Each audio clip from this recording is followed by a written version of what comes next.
Hello, this is Iris DeMett, and you are listening to WMNF Tampa. The opinions presented on the Healthy Steps show are the evidence-based opinions of Dr. Fred Harvey, the callers, and his guests. These are not the opinions of the staff, the volunteers, or the board of WMNF. The information provided on the show is not intended to diagnose or treat any disease.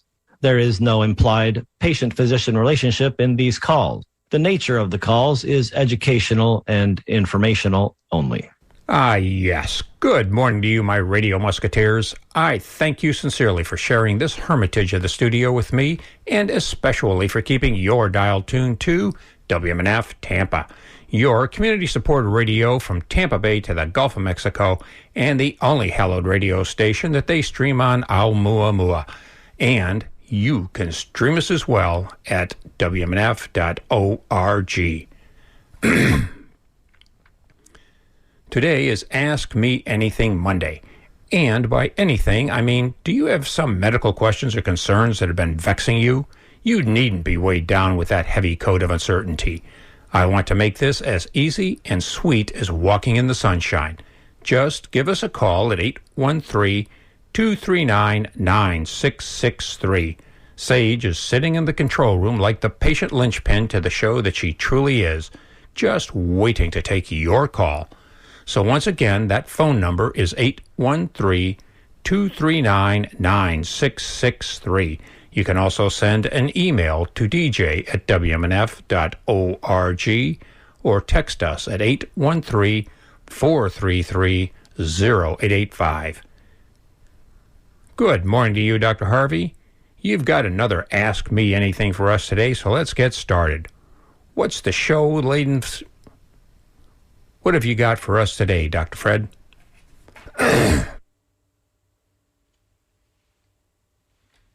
How was your weekend? It was pretty good. I loved the weather. It was pretty spectacular. Was able to get on out, do a little bit of walking around the neighborhood. So, fantastic. How about you? Yes, it was very nice. Had the good fortune of being able to take my grandson to a movie. He's 4, and we went to see a new movie called Hoppers, which was really lovely, very good messaging, and he really enjoyed the whole thing. He's 4, and he's able to sit through the whole thing, no problem. That's pretty impressive for a 4-year-old. Seriously. So what else is interesting is I was able to stay in bed longer today because I just couldn't get out. How about you? I've got cats that kind of get me moving in the morning, so they've got their own schedule. That is true, but boy, do we get our schedules disrupted for 8 months when our idiotic government enforces this thing that happened on 3 a.m. on Sunday when it suddenly became 4 a.m. Ugh. And this daylight saving time thing doesn't save anything. It's actually really destructive, and I'm not sure why we continue to do it. We don't live in an agrarian society. I see the only real reason to do it, like Ron, the racist here in Florida, wants it to be permanent, because if we have longer nights, people stay out longer, so they actually spend more money in the economy at night. But frankly, I'm a morning person, and I don't like it when it's dark at 7 in the morning. Can we avoid this? Please. There's lots of good reasons to avoid it too, because our bodies like consistency. And so when we go to bed and when we get up is actually really important. So what we know is that our sleep is so important that it causes medical problems if we don't have good sleep. We know that diabetes actually increases, heart disease increases. Sleep deprivation changes lots and lots of things. And so we want to really look at this change and understand that people are going to have strokes, people are going to have heart attacks, people's productivity will go down. And I still don't understand why, with all this information, the ability for our government to stop this is next to impossible. I mean, they had a bill, I think it was last year in the Senate, but it didn't, 2023. It didn't even get out of committee. And I can't figure out why something this simple can't get out of committee, because we know that it's harmful to productivity and to health. And so, it was an idea that Ben Franklin had supposedly, 200 plus years ago, and 250 years ago even. And he really noticed that when you're in a different locale, like in France, the sun rises at a different time. Like, wow. We do know this, but it also has to do with where we are within a time zone, as to when it actually is rising. And so what he noticed is that Parisians stayed in bed till 10 o'clock, but the sun was up at 7. And so he thought that, well, if they had more sun at night, they would spend a lot less money on candles. It's probably true, but I don't think that spending less money on candles in the evening is a really good idea for extending the day. There's an increase in fatal car accidents. It's small, but it happens. There's lots of car wrecks every year, so it's hard to see it amongst the noise, but it's really there. There's basically been no savings of energy, which is what they talked about as the reason for doing it. And so, there's essentially no reason to do it. I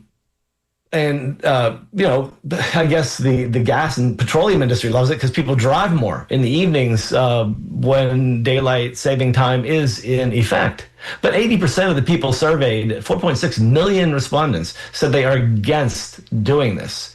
So why is it our government doesn't respond to the desires and the needs of the people? There must be something economic about it. And I can't really track it down other than maybe the oil industry is making a couple more bucks. But the government tried in 74 when we had the oil crisis back when Nixon was in office. They tried to actually make it permanent. And it was horrible because in the dark, in the morning, kids walking to school were struck by cars. 4 in Connecticut, 8 in Florida. Florida has terrible roads anyway for pedestrians. Flights were all screwed up because the airline schedules were crazy. They really had trouble doing this, and it really seems that I guess the Senate thinks there might be some economic benefits. I guess they're still slaves to the oil. I can't think of any other economic benefits. Maybe more people go out to restaurants. But it's economics versus human health. Oh, yeah, that's capitalism. Yeah, it's an understandable trade-off. Yeah, we trade off profit for people's lives. That's generally how it works. But it's really important, actually, even now, to readjust, because consistency in sleep is really important. They've shown that when your sleep is disrupted by moving forward or backwards an hour in your sleep time at night, increases your risk of cardiovascular risk. Heart attacks and high blood pressure can be increased. Inflammation can be increased. And so it really makes sense to always go to bed at the same time. So now that we're in the new time, figure out your best time, try to get back to that. A consistent hour before 11 o'clock when melatonin really starts to ramp up is a good idea to turn off your lights so that you actually can really promote good melatonin production at bedtime. Because if you can get the good sleep, you're going to have better health overall. Less risk of Alzheimer's, less risk of heart attack, stroke, diabetes, obesity. Sleep really helps our bodies. And so if you want to talk about daylight savings time and how stupid it is and any other issues, you can do that. Here, call me. This is Dr. Fred Harvey. We're on the Healthy Steps Show on WMNF Tampa. We absolutely are. And I've got lone voice in the wilderness, Larry from Tampa, on the line. But I want to remind folks what the doctor just said, that you are listening to the Healthy Steps radio show here on WMNF Tampa. And I'm inviting you to participate and ask your medical questions or concerns by giving us a call at 813-239-9663. And when I say give us a call, I mean give Sage. She's the one that's controlling the phones right now and putting you in the queue, and we really appreciate all that she does. That number again to call is 813-239-9663. And continue to send your emails to dj@wmnf.org. Good morning to you there, Larry. How are you today? Good, Dr. Harvey. I have a few questions for you. I'm a 76-year-old man. I have Crohn's and I have sarcoidosis, and I just had a heart attack in January. They did an echocardiogram, showed no damage. They did a heart catheterization and showed only plaque of 10 to 15%. And they put me on Eliquis, and they also put me on aspirin, which was kind of redundant as it's two blood thinners.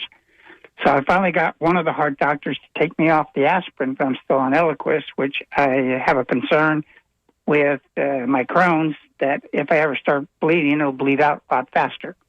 But the main concern is they talk to me. They want me to get a procedure called a Watchman. So they explained the Watchman, and then they said there's another procedure like it that could replace it, and that would be to crimp that same part of the heart where the Watchman would go, and that would also stop blood clots causing strokes. Well, my heart issue... So that tells me, though, that you have another illness that you didn't mention, and that is atrial fibrillation. Yes, I got AFib. That's what caused the heart attack. And so the third procedure they wanted to do was go in and burn off some of the nerves in the heart that actually causes the AFib. And I'm kind of confused because they want to put me on another drug called flecainide, and that causes dizziness, nauseousness, headaches, blurred vision.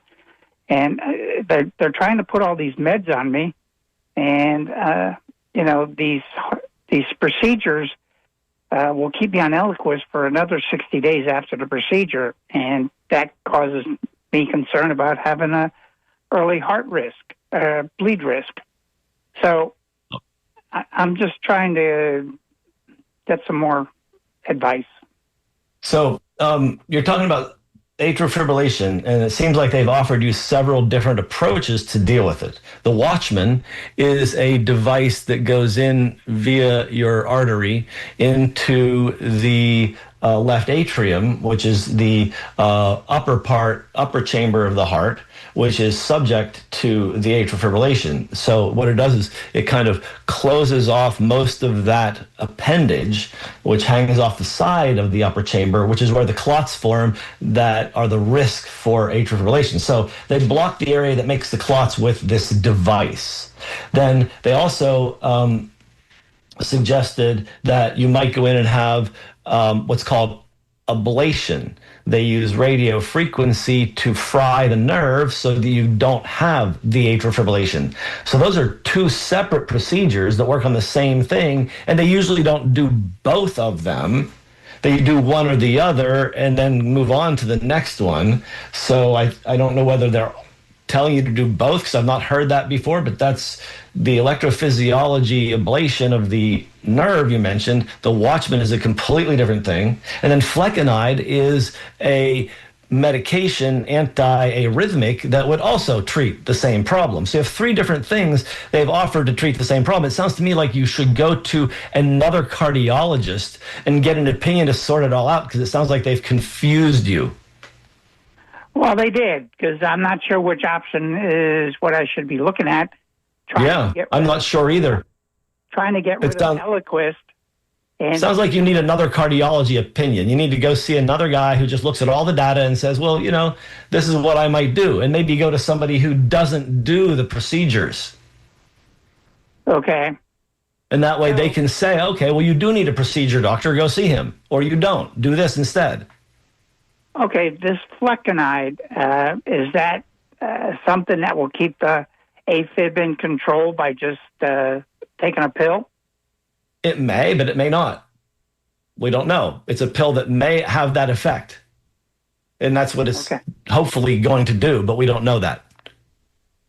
Well, they also recommended another pill called Profenol. They call it a rescue pill. Yeah, it sounds like you need to talk to a third cardiologist to get this all sorted out, because they've given you lots of options and no direction, it sounds. Okay. I appreciate your information then. You're very welcome. Have a great day, and good luck sorting this thing out. Okay. Well, thank you so much. Bye-bye. You're welcome. Absolutely. Best wishes to you there, Larry. I've got Jerry in St. Pete and Mike in Tarpon Springs on the line. Good morning to you there, Jerry. Hey, good morning. Thanks for taking my call. And Doc, you already covered some issues that I was interested in. So yes. I always work on my truck when I'm talking, when your show comes on, and then I got to go to work, and it varies a little bit. So I want to take my call offline, or your answer offline, but I want you to summarize with your best capability, which I have 100% faith in.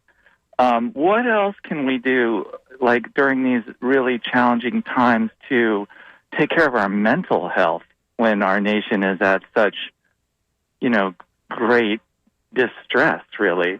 So what are you, other than you covered the daylight savings, so what would be your top whatever in your best summarization to take care of our mental health so we can help each other out and stay sane? Okay. Great question, Jerry. Okay. Great question. Go for it. I'll take it offline. Thank you. All right. Have a great day, man. You're welcome. I think one of the first things, it's hard to do, but can you disconnect? Just turn off the social media, turn off the TV, give yourself a couple hours today where you're not actually inundated with messages about the total chaos around us.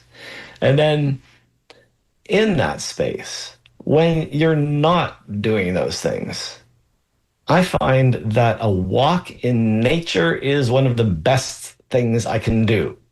And deprive yourself of earbuds while you're walking in nature. Because when you focus your entire being on the world around you, you can actually remove yourself from all this extraneous nonsense that isn't actually really in your life. What's really in your life is actually what's in front of you, because all that exists in all of reality is the now. Everything happens now. Nothing happens in the past. It happened. It's done. Nothing happens in the future. It will happen, maybe, if we go that path. But right now is when everything happens. And that's when you can make the decision to change what's happening now in your life. And so to remove yourself from Gaza and Ukraine and Washington, D.C., and wherever else you're finding distress, walk in nature. Listen and listen and listen. Use all of your senses. Smell. Here in Florida, smell the blooming mangoes. Don't breathe too deeply because you don't want a lot of that oak pollen to hit inside or you might sneeze. But hearing the birds, the different varieties of birds and their different calls, hearing the squirrel munch on a nut, hearing the raptor scream. These are all things that add depth to our reality and give us a sense that we're in a place that is much bigger than us. We're part of something much bigger and totally alive. And when we get back from that, don't immediately turn on the radio, the TV, the social media. Pick up a book, an inspiring book, like for Christians, The Daily Bread, for Hindu or Eastern, look up Paramahansa Yogananda's book on daily meditations.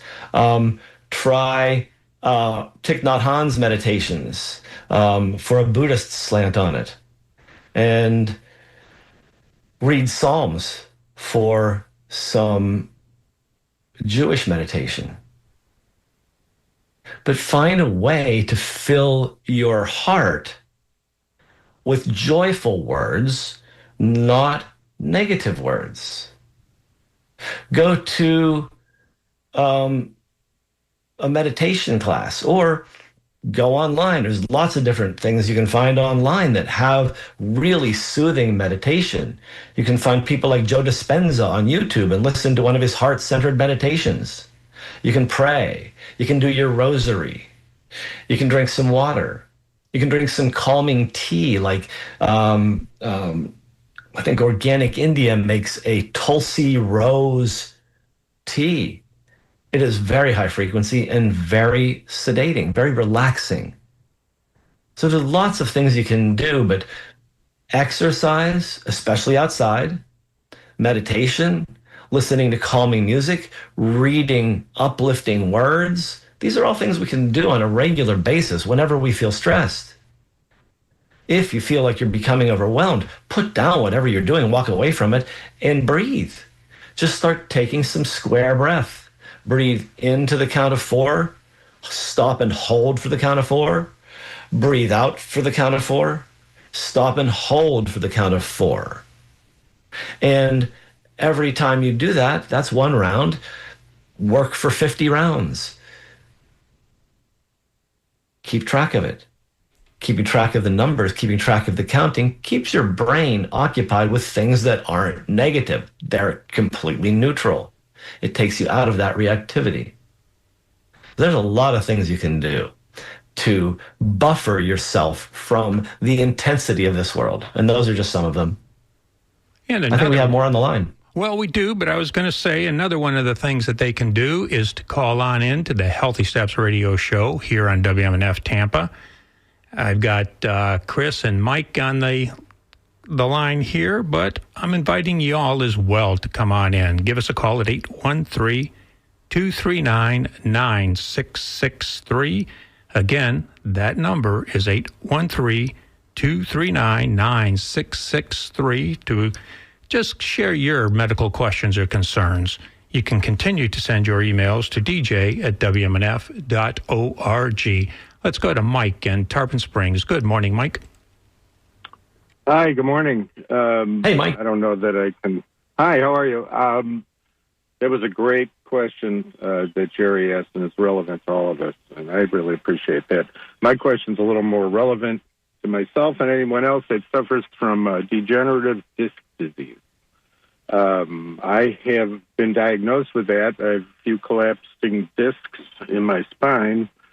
And about a year and a half ago, I was in a car accident, and that seems to have exacerbated the problem and the pain with it. Up until that point, I knew about it, but it wasn't really bothering me. I'm very reluctant to go under the knife if I can at all help it.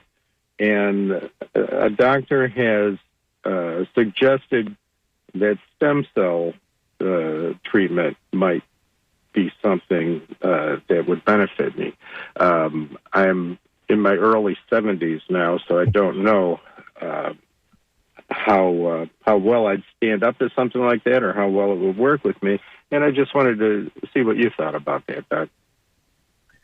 Stem cells are a potentially helpful thing after you deal with some other things. So I have a question for you. What are you currently doing in your daily routine to help your back pain? Well, the only thing that I do now is I try to exercise and keep my my core in decent shape so that I can support myself and not just let it atrophy. Okay. Aside from that, I don't take any specific supplements or medication for it. I just try to keep a good eye on my posture. I notice that I tend more and more as I get older now to want to lean forward. I don't sit up straight naturally. I'm not inclined naturally to sit up straight. I have to do it consciously. So I try to maintain my posture. But that's about it. Exercise and try to focus on my posture. So what's your exercise? Well, I use the machines at the Y. Okay. And mainly because I don't want to. They at least keep you aligned, your alignment proper, as long as you're paying attention to how you're using the machines. Yes. I don't lift anything over my head. All right. Everything that I do is I do abdominal, and I do a little lower back, but rowing kind of exercises, pushing forward, pulling back with weight. So it doesn't sound like you're doing anything specific for posture or for the back. And so that might be something worthwhile to look into. So I found personally that there are a lot of different exercise modalities that can help with posture and back. And so when I had my L5S1 disc pop out of the vertebral space, shear off a chunk and land on my right L5 nerve root and cause a paralysis of my right leg in 1994, I could not lift my right leg. I had a foot drop. And I chose to avoid surgeons because I actually was already practicing as a doctor and witnessed what happens when people actually start the slippery slope of back surgery, and especially for a disc problem.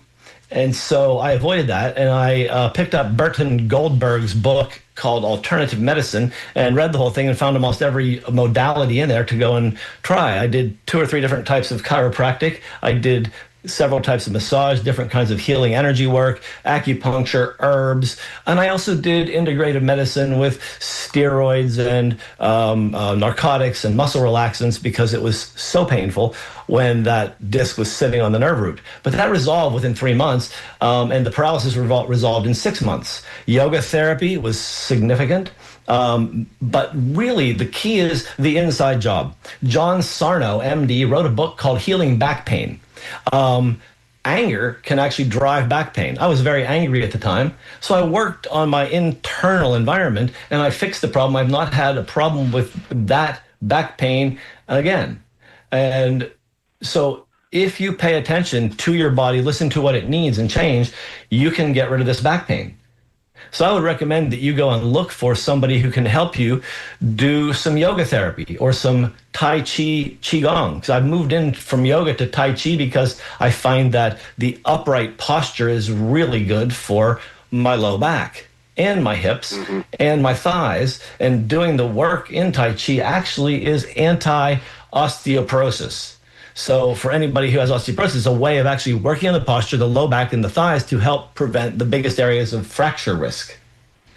So posture is, in your opinion, really key to... It is key, absolutely. And then you can do some things to support doing specific back exercise and maybe seeing a rehab chiropractor, somebody who's certified in rehab chiropractic, or a muscle activation technique specialist. These people can help you realign the body and work on the strength deficits that cause the back pain. Right. Yeah, I failed to mention, I do see a chiropractor about this. See a rehab chiropractor. Oh, okay. All right. That's a subspecialty in chiropractic. So regarding the stem cell treatment, do you not advise it? Do you avoid it? I know. Well, I think it's a cash expense that you don't need to invest in until you've tried everything else. I get you. All right. Okay. And why spend money on something that's going to go wrong 6 months out because you haven't done the foundational work to keep your back in shape? Right. I got you. Okay. So the basically the Ayurveda type of approach seems like it's a good way to go, in addition to the other things I've been doing. Actually, yes, Ayurveda supports you exactly the way your body needs it. And there's a couple of good Ayurvedic centers here in Florida. You could go and spend a couple days and get the panchakarma. Gotcha. All right, Doc, thank you so much. I appreciate your input there. Thank you. You're so welcome, Mike. Good luck with that. Take care. Thanks. Bye. Thank you very much there, Mike. And let's go to Chris in Tampa. Good morning, Chris. Thanks very much for your show. It's always a great mix of dispassionate reason and passionate advocacy for things that I think will make people healthier. So it's always a pleasure to tune in. And I have two questions. Feel free to take either or neither. The first is kind of broad. Some more research about Alzheimer's having roots in inflammation and not even being based purely in the brain. So you probably heard about that and would just love to hear your thoughts. And second question is, for those of us who have chronic illness, in my case, an autoimmune arthritis, and use different kinds of tracking apps, are there any, if you will, the upside of technology is maybe it will help us to track symptoms and notice patterns, and so much of health data is based on population averages, but for we ourselves as individuals, it's helpful if you can calculate your own baseline SED rate or your own baseline CRP, and that way a number might mean something more to you, and similarly you could perhaps track a food that was problematic or anything. So I'm just wondering, of all the tracking apps, if there's one you've heard of that you like. Thanks for your show. You're very welcome for the show. And so tracking apps, I have actually not explored much of that. And I think that that's going to be really good data. The more data we get, the more we understand the big picture. I really appreciate that Great Britain has done that genome-wide project where they're just taking as many people's genomic information and connecting it to their health conditions, so we can actually see a genome-wide association tree. It's amazing stuff they're doing. But the apps, there's lots. And I don't know which are better. But overall, I think the key is, following your SED rate and your C-reactive protein, really important data. I agree. But overall, how you feel when you have an autoimmune disease is really 90% of it. Like, I think most people, if they pay attention to their bodies, know when they're having some problem with their autoimmune disease. They know when it's flaring. Somebody with Crohn's knows their gut's off. Somebody with autoimmune arthritis, like you, Chris, knows when the joints are aching. And so watching patterns then, and watching apps, like even just watching your food intake, what is going on? What's triggering this? Could it be that the oak pollen is making your joints hurt worse this week because you're reactive to oak pollen? Yes, there's so many layers to it. So Alzheimer's, that's a really good question about being not in the brain. It's right. And here's the problem I have with emotional and mental illness treating doctors, is that they think it's in the brain, and they refuse to do neurotransmitter testing. Neurotransmitters are throughout the entire body, and the balance actually is critical. And so I do neurotransmitter testings on my clients to find out what's going on in the total body milieu of neurotransmitters and hormones. It's a really good look at them both. But when it comes to inflammation, I can look at a cytokine storm. And that's looking at the molecules of communication from the immune system, similar to the molecules of communication to the endocrine system, which are called hormones, the molecules of communication from the nervous system, which are called neurotransmitters. The molecules of inflammation in the immune system are called cytokines, interleukins, and other related chemicals, and prostaglandins is another one. And these things are all the communicators of inflammation. And you can look at them and decide how stressed out the body is, and maybe even from what direction. What's causing the stress now? Is it from an injection from a vaccine? Is it from a post-infection syndrome like flu or Lyme disease? Is it from a mold toxicity? We can look at these things. And so another concept that's really fascinating is that consciousness is not in the brain. And there is a huge debate in the world today between the materialist scientists and the noetic scientists. Noetic. Noetic sciences is consciousness science. And what we know pretty factually is that consciousness isn't derived from the brain. That the brain is more of a receiver. It's a receiver and transmitter of consciousness information. Consciousness is bigger than the brain, which is why we have near-death experiences when the brain shuts down and we still actually have consciousness. Then we come back to the brain and come back into life. And so Alzheimer's inflammation is a body-wide inflammation. And the metabolic processes that will stimulate dysfunction in Alzheimer's, even go into hormones. So insulin and glucose interaction is related to the dysfunction in Alzheimer's disease.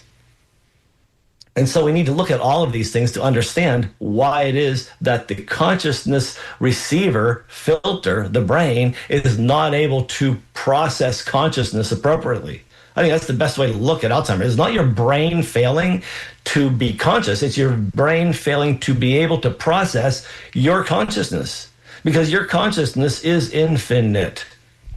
Your consciousness goes on after you leave the planet physically, which is a fascinating thing.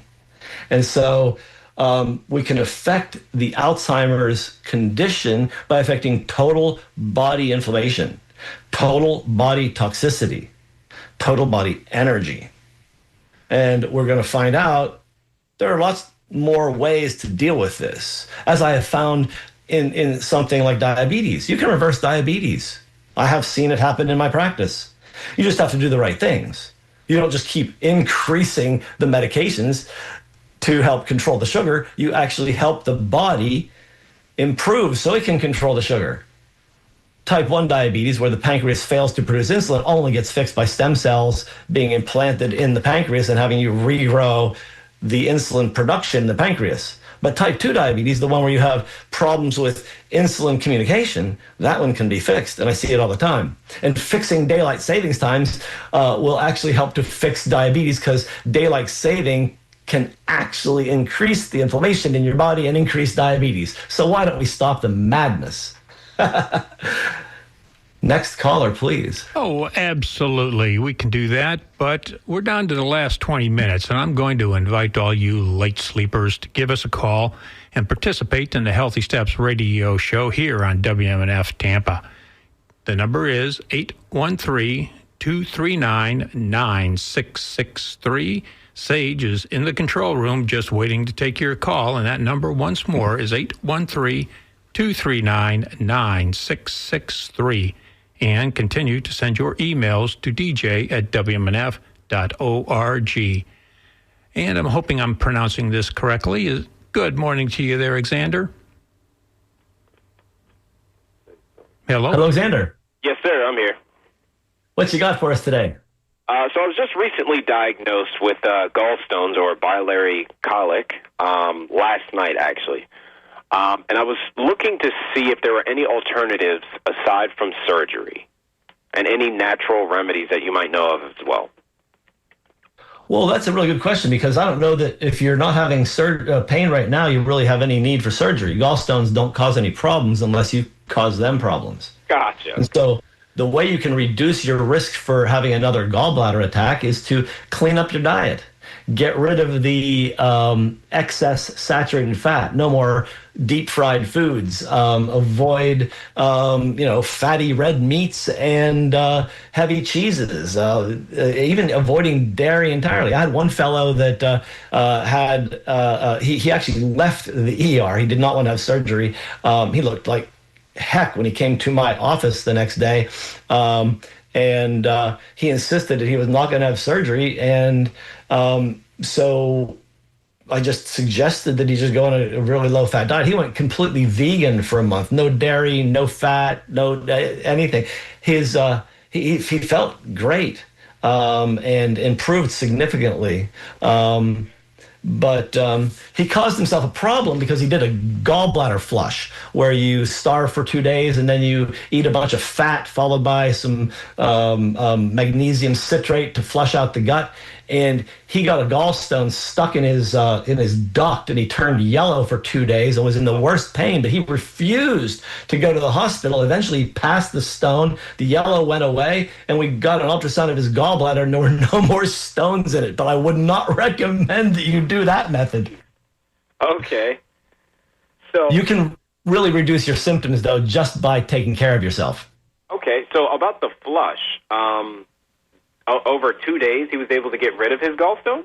Is that what you're saying? It appears that it may have happened over a longer period of time, but he did have this event, and then we got an ultrasound, and his gall bag was empty. His gallbladder was completely clean of anything that was in it, and I don't know whether it was the flush, but he sure seemed to proceed that way, having to go through a period of jaundice, which to me was probably a stone blocking his duct. Gotcha. Okay, well, thank you very much. You're very welcome. And change your diet. That's the key. You'll get better. All right, will do. Thank you very much for having me. You're welcome. And thank you very much. Good luck with that. Let's go to John in Sarasota. Good morning, John. Oh, hi, Dr. Harvey. Hey, John. Yeah, I had a scare the other day by I took a urine strip test but on an old. I had found these old strips that detect ketones in your urine. And I didn't realize that the strips must have expired because the ketone bar lit up, and it said that I needed to go to the emergency room because the numbers were so high.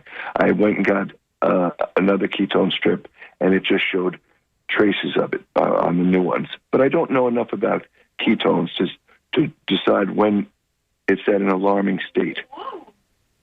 Well, ketones generally aren't alarming unless you have diabetes. Diabetic ketoacidosis is a serious life-threatening condition, but people who do ketogenic diets can have fairly decent high ketones without any kind of significant medical risk. I think I have a good diet, and I don't have any diabetes in my family or any of the symptoms. I eat a high-protein diet, and so I was wondering if that might. Are you eating a low-carb diet? Low carb. Yeah, well, so you would basically be ketogenic on a regular basis if you don't eat many carbs and eat mostly protein. Yeah, I try to eat as much protein as possible, and will that also affect the pH reading on the let's say on the strip? Yes, it's likely with lots of amino acids ingested in the form of protein, you will have an acidic urine, which is low on the bar. Yes. Okay, yeah, because that's it. But I just didn't know enough about ketones, and then when I saw the results, and they said, "Oh, well, if it's that high, you have to go to the emergency room," and I was just like, "Wow, I feel really, really good." So, well, that's because they're concerned that you had diabetes, according to the box, probably. Right. And I did have another, just a quick follow-up on that, on something completely different. I heard earlier about someone speaking about their AFib, and I went and had the cardio version a couple of weeks ago. I called in, and I was going to report to you how my cardio version turned out. Successful? It actually turned out really well. Excellent. I was able to get back to a nice, consistent rhythm, and my pulse rate is now in the late 40s, consistently with no fibrillation, and that cardio version was very helpful for me. Excellent. And your heart rate in the high 40s suggests that you might have something called a sixth sinus, which is the pacemaker of the heart, and it runs slow. And that may actually set you up for AFib, because if your heart rate goes too slow, it sometimes escapes that with an extra rhythm like atrial fibrillation. But so cardioversion just puts you back in the regular rhythm. You still have the risk for going back to the chaotic atrial fib, so pay attention.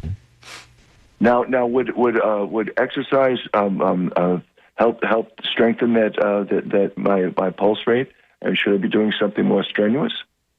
No, not necessarily. That's based on your electrical system. What is the biggest cause of throwing that off? Your electrical system aging? Yeah, I'm 70 years old, and I dance a lot, and I stay very active. I have a good diet. So, well, if you dance a lot, you may have a naturally low heart rate from doing aerobics all the time. Yeah, I do that, but I also do Tai Chi to calm me down, and that gets sometimes the pulse rate down to lower 40s.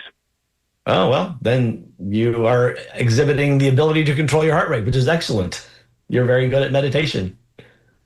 Well, I'm trying to, and I'm also looking forward to you coming to our man-to-man support group for prostate cancer down here in Sarasota next week. Yeah, that's next Monday, isn't it? Yeah, it is, and I'm really looking forward to seeing you, and hope that anyone else who has prostate issues might get in touch with the Sarasota Man-to-Man Prostate Support Group. Yeah, that's excellent. I'm looking forward to it myself. Thanks for your call. Yeah, all right, thank you very much, Doctor. We'll see you on Monday. Okay. Very good. Bye. Bye-bye. Thank you there, John. And it's gone dark here, and dark is good for the kind of coffee I like, but it's not good for a talk show. So, one more time, we're down to 10 minutes. The number to call is 813-239-9663. And you can send your emails to dj@wmnf.org. And one more time, the number to call, 813-239-9663. I assume you've been looking at the emails there, Doctor. What have you got? Indeed. Here's an interesting one. Any comments on British Columbia's recent shift to a 12-month-a-year daylight saving time? That far north, it sounds like a really bad idea, he says. Well, it could be.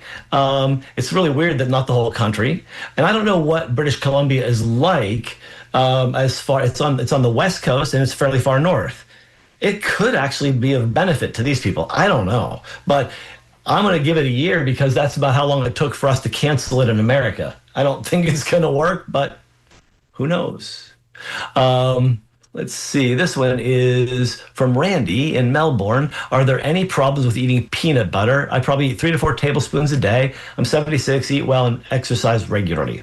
Well, I would avoid peanut butter that has added fat. The no stir stuff that has extra palm oil, those are heavy fats that you don't need. They're not part of the peanut.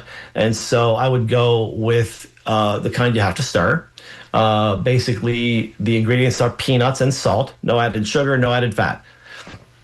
And 3 to 4 tablespoons a day, that's really a solid amount of nuts. You don't need any more nuts in your day than that. It's a good amount of fat, too. I like to vary up my sources, so I would change over to having some almond butter or some other nut butters instead of doing peanut butter all the time. The risk of peanut butter is that it is a ground nut. It's not really a nut. It's a legume. It's a bean. It grows in underground, and it is actually associated with mold and mycotoxins, specifically one called aflatoxin, which is associated with colon cancer. And so I wouldn't do peanuts every day all the time, but to each his own. Here's another one. Ernie says, I disagree. I'm not sure what he's disagreeing with, but he says people who work outside all day long can get out of the heat of the day an hour sooner. People that work in AC don't care about the heat of the day. That's true. That's true. I think that the people who work outside in the heat of the day can leave that anytime they want to. I know it doesn't sound rational, but if you are feeling overheated, leave because it's your right to, because your health trumps your job. And 99% of us, no, not 99%, but a huge majority of people actually work inside, not outside. And I do understand that it's really lousy to work in the field. I've been out doing that kind of stuff too, but I don't think that we need to have daylight savings time for 8 months to help with the people that work outside, because that also can be adapted. The boss doesn't need to work you like a slave.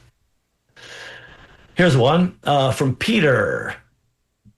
This daylight saving decision created for whatever reason is similar to the 55 mile per hour maximum speed limit they implemented, I believe, during the oil crisis.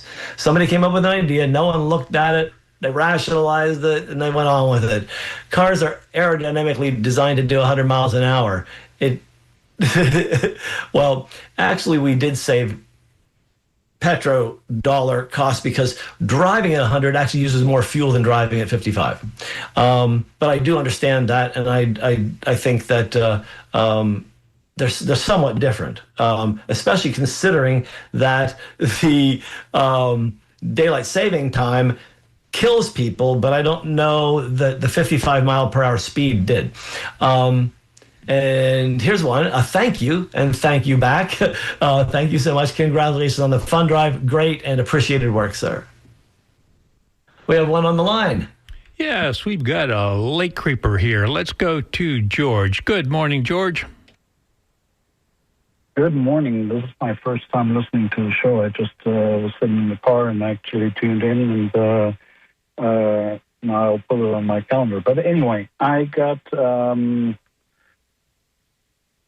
it's gotten worse really over time. So several years ago, I had shoulder problems, and I went to the orthopedic surgeon. Basically, they did some images on one shoulder and told me, "Sir, you're a little young for that." But basically, I got diagnosed with osteoarthritis. I'm in my mid-50s now, and or I'm mid-50 now, and it's gotten worse. I got some injections over the years, and it really flamed up recently. And I started through my wife's benefits at work. I started the Hinge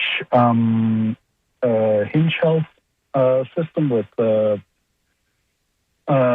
what is it? Basically, movements with exercises that I can do from there, and they also sent me an ENSO, which I can use to apply in order to help my pain. And I also got with a teledoc and got myself non-steroidal anti-inflammatories.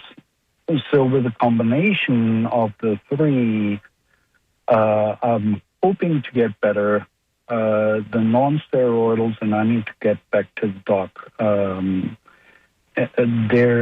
They help some, but I'm not pain-free. So that is one thing.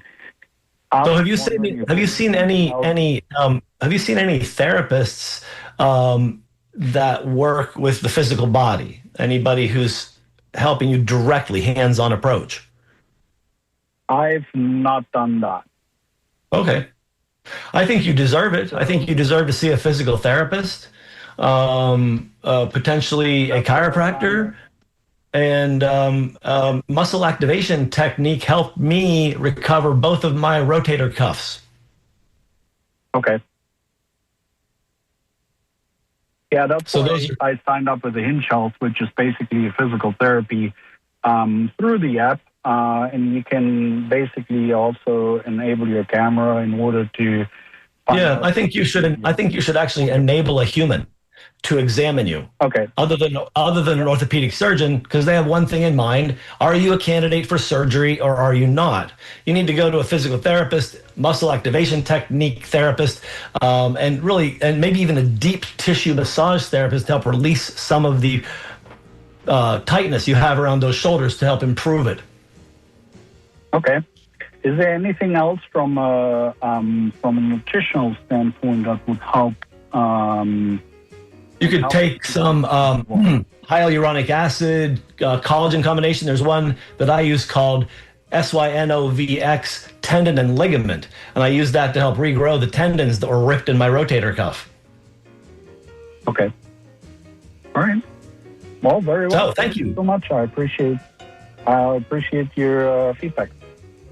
Great. Have a great day and good luck with those. Hope you find those good practitioners. Thank you, Bill, for hosting in the studio with me. And Sage, thanks for getting all those phone calls answered, sorted, and sent over to us. And all you lovely listeners, thank you for calling in. This has been some great interaction today. I appreciate you all, and I'll see you next week. Thank you again, Dr. Harvey, for another illuminating and beneficial Healthy Steps radio show. And to you out there, I want to thank you and all of our participants, listeners, and supporters. You make this show awesome. Sage, a huge thanks goes out to you for answering the phones and all that behind-the-scenes stuff. This show would not be possible without your assistance. Of course, you've been listening to the Healthy Steps radio show with Dr. Fred Harvey here on WMNF Tampa. Waiting for you like a dear friend is 5 minutes of NPR news, and then get ready for the Sustainable Living Show hosted today by John Butts. Until next Monday at 10 a.m., thank you for listening and supporting the Healthy Steps radio show with Dr. Fred Harvey here on WMNF Tampa, your community conscious radio station. Stay safe, stay thoughtful, and know that you are loved.